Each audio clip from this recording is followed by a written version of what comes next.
शिवाजी को जन्म देती है, वो जननी जो संभाजी को जन्म देती है, वो जननी जो तानाजी को जन्म देती है, वो जननी जो महारानी लक्ष्मीबाई को जन्म देती है। तो मैं बता रहा हूँ कि अब भी जिनका खून न खौला, खून नहीं वो पानी है। अब भी जिनका खून न खौला, खून नहीं वो पानी है। जो हिंदू के काम ना आए वो बेकार जवानी है। कोई नहीं खड़ा है, उनके साथ पूरा सनातन खड़ा है, पूरा विश्व खड़ा है। पूरे विश्व में रहने वाले प्रत्येक एक सनातन का बच्चा खड़ा है, भले वो बच्चा एक माह का क्यों। जो मुस्लिम भाई को लगता है कि हमारे देश में मुस्लिम सुरक्षित नहीं है, उन लोग इसी सनातन में, इसी हिंदुत्व में एक शंकर भी था, एक क्रोधानल भी था। अगर वो तांडव कर बैठा तो यूनिस जैसे 50 पैर के नीचे पाए जाएंगे। जह पर कृपा राम की होवे तह पर कृपा करे सब कोई।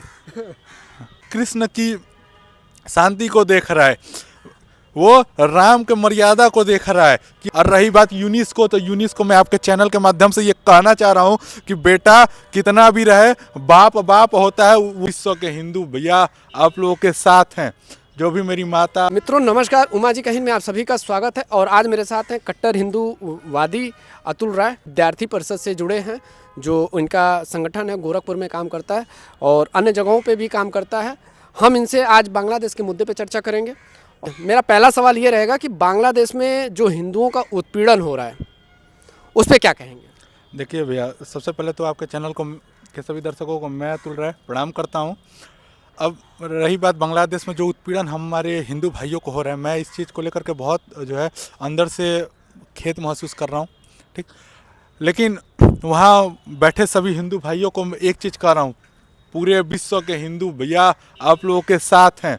जो भी मेरी माता बहन भाई वहाँ पर हैं, पूरा विश्व आपके साथ खड़ा है, पूरे सनातन धर्म आपके साथ खड़ा है। और रही बात यूनिस को, तो यूनिस को मैं आपके चैनल के माध्यम से ये कहना चाह रहा हूँ कि बेटा कितना भी रहे, बाप बाप होता है। वो उसकी जो औकात है सनातन पद्धति के अनुसार, मैं ये कहूँगा कि वो अभी जो है कृष्ण की शांति को देख रहा है, वो राम के मर्यादा को देख रहा है। कि अभी जो हिंदू शांत है, तो इसका ये मतलब वो सोच रहा है कि भैया अभी शांत हैं, जो मन तो कर लें। वो ये भूले मत कि इसी देश में, इसी सनातन में, इसी हिंदुत्व में एक शंकर भी था, एक क्रोधानल भी था। अगर वो तांडव कर बैठा तो यूनिस जैसे 50 पैर के नीचे पाए जाएंगे। और साथ में समस्त जो भी ये लोग कह रहे हैं कि हमारे देश में मुस्लिम सुरक्षित नहीं है, तो जो मुस्लिम भाई को लगता है कि हमारे देश में मुस्लिम सुरक्षित नहीं है, उन लोगों को भी मैं कह देता हूं कि अगर आपको ऐसा लगता है कि भारत में आप सुरक्षित नहीं है, तो भैया आप चल जाओ पाकिस्तान, आप चल जाओ बांग्लादेश। आज रात को जाओगे, कल आपका पहला वीडियो आएगा कि भैया हम दोबारा जो है हम भारत में रहना चाहते हैं। इसके साथ साथ अगर आप सकुशल बच के आ गए, तो मैं आपका खुद स्वागत करने के लिए उस बॉर्डर पे आऊँगा, उस एयरपोर्ट पे आऊँगा, खुद आपका स्वागत करने आऊँगा। लेकिन अगर नहीं सकुशल बच के आए, तो आपका मैं उसी बॉर्डर पर आपको दफन करने भी मैं खुद आऊँगा वहाँ पे। दूसरा मेरा सवाल रहेगा, वहाँ के हिंदुओं के लिए क्या कहना चाहेंगे जो इस जुल्म के शिकार हो रहे हैं? आप सभी लोगों को मैं बता रहा हूँ कि अब भी जिनका खून न खौला, खून नहीं वो पानी है। अब भी जिनका खून न खौला, खून नहीं वो पानी है। जो हिंदू के काम ना आए वो बेकार जवानी है।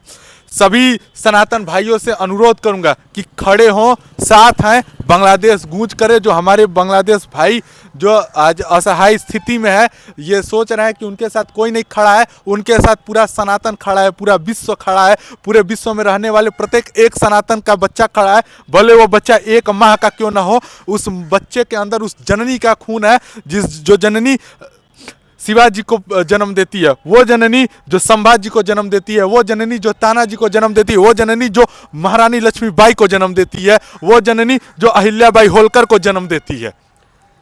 ये काफ़ी सही बात इन्होंने कहा है। और हम देखते हैं कि जैसे बांग्लादेश, पाकिस्तान और ईरान, ये अभी गाजा, फिर अफ़गानिस्तान, ये सारे जो मुस्लिम कंट्री, अभी तत्काल का सीरिया का मामला था, ये जो सारे कंट्री हैं, यहाँ पे जो स्थिति है मुस्लिम को लेके, वहाँ पे अशांति, मुस्लिम जो कंट्री हैं वहाँ पे अशांति सबसे ज़्यादा है। इस पे क्या कहेंगे? सबसे बड़ी चीज़ क्या है कि वहाँ के लोगों के अंदर ये जो भ्रामकता फैलाई जा रही है, ये भ्रामकता वहाँ के नेताओं के द्वारा फैलाई जा रही है, वहाँ के सरकारों के द्वारा फैलाई जा रही है। इस भ्रामकता से वो भाई बंधु दूर हों, अपने आप वहाँ की अशांति मिट जाएगी। मैं ये आपके चैनल से बोल भी रहा हूँ, मैं इसको लिखित भी दे सकता हूँ कि उस भ्रामकता के जाल में न आए।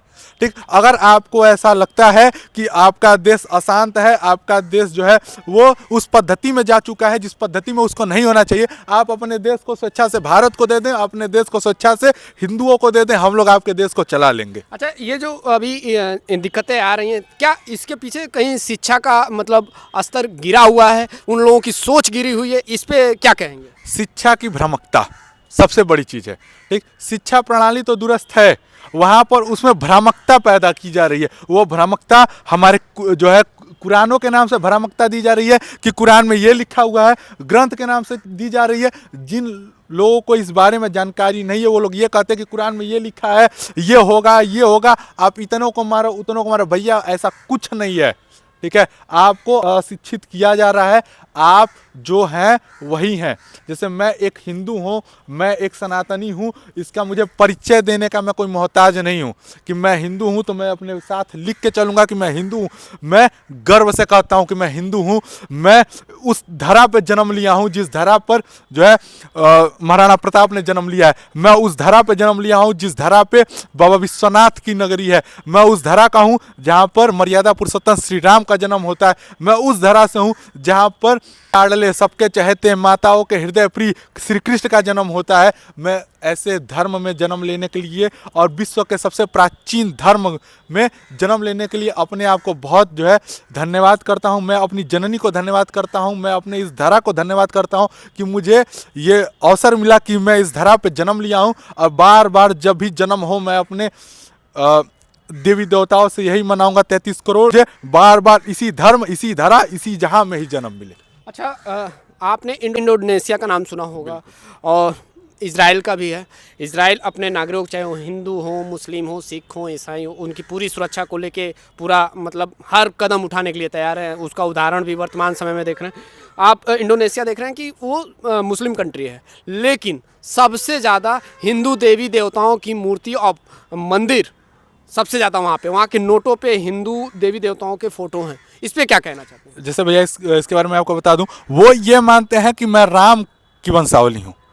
वो ये कहते हैं कि मैं राम का ही वंशज हूँ। भगवान राम कभी न कभी इंडोनेशिया आए थे, उधर से हो करके ये पूरे विश्व की जो परिक्रमा है उन्होंने ये किया था, वहाँ से हो करके लंका के लिए गए थे। तब से वो लोग मानते हैं कि मैं राम की ही वंशावली हूँ। यही नहीं, मैं अपने धर्मशास्त्र के अनुसार मैं ये भी कहता हूँ कि मैं मोहम्मदीन कल्चर तो कभी जाना ही नहीं।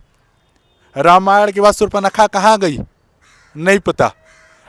वो जो है बुरखा प्रथा वो उसी दौरान आई थी, शूर्पणखा के ही दौरान से है। मैं आज भी उनको अपना ही वंशज मानता हूँ, मैं आज भी उनको हिंदू ही मानता हूँ। मैं नहीं मानता मोहम्मदीन कौन है, मैं उनको हिंदू ही जानता हूँ। ये अखंड हिंदू राष्ट्र की परिकल्पना है, ये सोच है जो इस चीज़ को लेकर के हम लोग आ रहे हैं, बढ़ रहे हैं। और भैया मैं आपके मीडिया के माध्यम से, आपके चैनल के माध्यम से समस्त विश्व को ये बताना चाहता हूँ कि आने वाले समय में ये जो देश है वो अखंड हिंदू राष्ट्र के नाम से जाना जाएगा। जो आज से पूर्व था, आर्यव्रत रहा हो, चाहे सप्त सिंधु रहा हो, जिन जिन नामों से भारत जाना गया है, ये राम की भारत रहेगी। ये भारत जो है वो मर्यादा पुरुषोत्तम श्री राम की है, ये भारत जो है वो श्री कृष्ण की है, ये भारत जो है वो डमरू वाले भोले की है। इसी नाम से वो जाना जाएगा भारत। ये भारत श्री राम की है, ये भारत श्री कृष्ण की है, ये भारत डमरू वाले भोले शंकर की है। अच्छा, ये तो हम मतलब हिंदूवादी के कर्ण कर्ण में है कि ये है, इसमें कोई दो राय नहीं। जो राजनीतिक पार्टियां अभी अपना बयान दे रही हैं, खासकर अभी मतलब अभी एक आया था जम्मू कश्मीर से जो बयान आया था, वो कहीं उनका बयान आया था कि जो हिंदुत्व है वो कीड़ा है। तो इस पे क्या कहेंगे? मैं तो उनको यही बताऊंगा कि अगर वो कीड़ा है, वो अगर एक डिजीज़ है, ठीक है, सीधे उन्होंने बोल दिया कि हिंदू तो एक बीमारी है। मैं ऐसी बीमारी को जीवन भर अपनाने को तैयार हूँ। मैं उस कीड़े को अपने अंदर उतारने के लिए तैयार हूँ। मैं उसी कीड़े में मरने को तैयार हूँ। अब वो भूलें मत, इसी कीड़े की वो भी अंश हैं। वो भूल रही हैं कि इसी कीड़े की वो भी अंश है। मैं बताया ना रामायण पद्धति, तो उस कीड़े की वो भी अंश हैं। अगर इस कीड़े से उनका अगर परेशानी है तो वो आ जाए भैया, हम तो उनका स्वागत करने के लिए तैयार। वो गोरखपुर आए, मैं खुद उनका स्वागत करने के लिए जाऊंगा, लेकिन उनको ये बता दे रहा हूं कि हम आपको एक जो है दवा का निवाला नहीं देंगे। ठीक है, आप आइए, स्वेच्छा से आइए, एक ग्रंथ उठा करके हमारा पढ़ लीजिए, आपकी सभी बीमारियों का इलाज हो जाएगा। जह पर कृपा राम की होवे तह पर कृपा करे सब कोई।